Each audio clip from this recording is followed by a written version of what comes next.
Hi, I'm Grace McDonald with Pure Nebraska, and today I'm with Pat Coldiron, and we're going to talk about a historic Nebraskan, Julena Steinheider. How are you doing, Pat?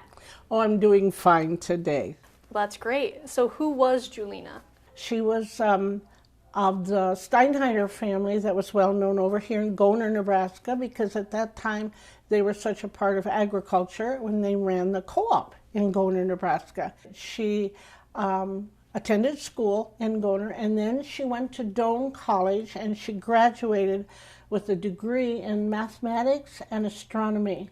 And in 1932, for her to pursue that, I think is just wonderful. I think it's just marvelous.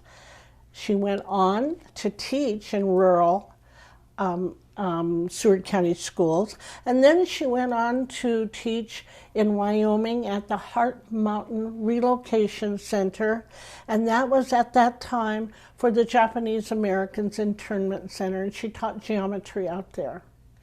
Then she went on and she took a job at the U.S. Naval Observatory in Washington, D.C. And she did this all with a degree from Doane College. Yes. What kind of discoveries did she make when she was in that field?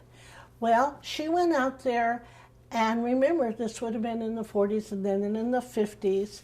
She was made pioneering observations with the 6-inch transit circle, introduced the use of punch cards in cataloging stars and constructing tables of positions of the celestial bodies, and led the production of eclipse predictions for almanacs. My stars. I know, my stars indeed. Yes.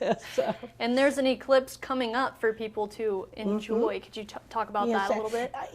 On April 8th. Now, the total eclipse won't be visible from right here in southeast Nebraska. We'll only have 80% observation. Why is it important to remember Julena Steinheider?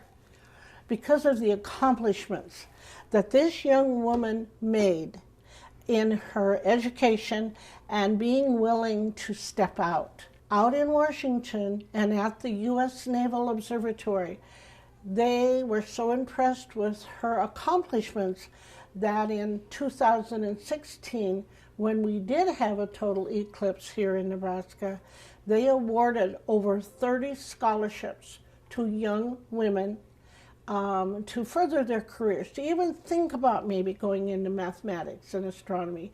And they gave them out in her name. That's really cool that you try to keep her memory going. Right. Thank you so much for having me. Thank you. Oh, thank you.